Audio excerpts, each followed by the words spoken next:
สบายดีพี่น้องมองไปวันนี้มาพอกันอีกทีหนึ่งคำมูหวานหน้าและคำมูท่องหลินนะพี่น้องเลยคำมูหวานหน้านะทางเพจทางเฟซบุ๊กพี่น้องคำมูท่องยินทางเพจพี่น้องผ่านคนใดคนแส่ไหนเด้อไปเบิ่งกันมันนี่ว่าไปเบิ่งมางูใส่แต่มันถึงยังพี่น้องไปเบิ่งกันพี่น้องโอ้น้ำก็ขึ้นได้พี่น้องอ๋อ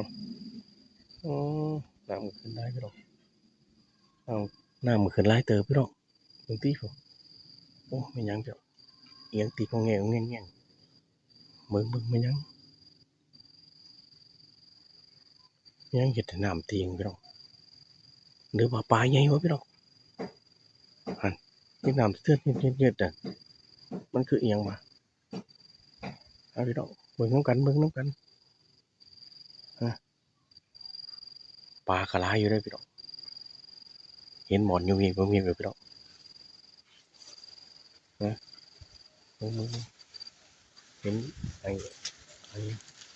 เห็นน้ำมันจะเทือนอยู่โอ้โหอย่างเงี้ยเบิ่งเด้อพี่น้องมีปลาใหญ่อยู่พี่น้องฮะอ่ะเพราะว่าเห็นไอ้น้ำมันตีงพระน้ำมันจะเทือนอยู่เงียบปลาใหญ่พี่น้องเบิ่งน้ำกันพี่น้องเบิ่งน้ำกันปลาใหญ่บ่ได้มีหยังโอ้ยเนื้อบ่เอียงเป็ดพี่น้อง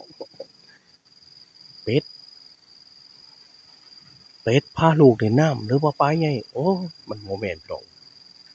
ช่องเล็งมาตั้งมาครึ่งเติบคิดว่าไอ้คิดว่าปลาใหญ่หรือว่าปลาครึ่งหรือปลาขาวสุดท้ายแม่นเป็ดพี่น้อง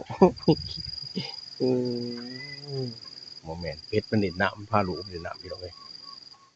อ๋อบ่แม่นปลาเด้อพี่น้องเป็ด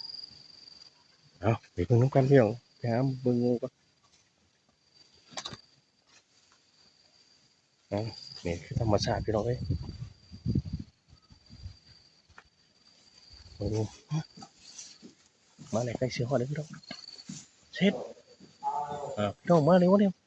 เป็นหยังนี่พี่น้องมาเบิ่งกันเบิ่งก่อนพี่น้อง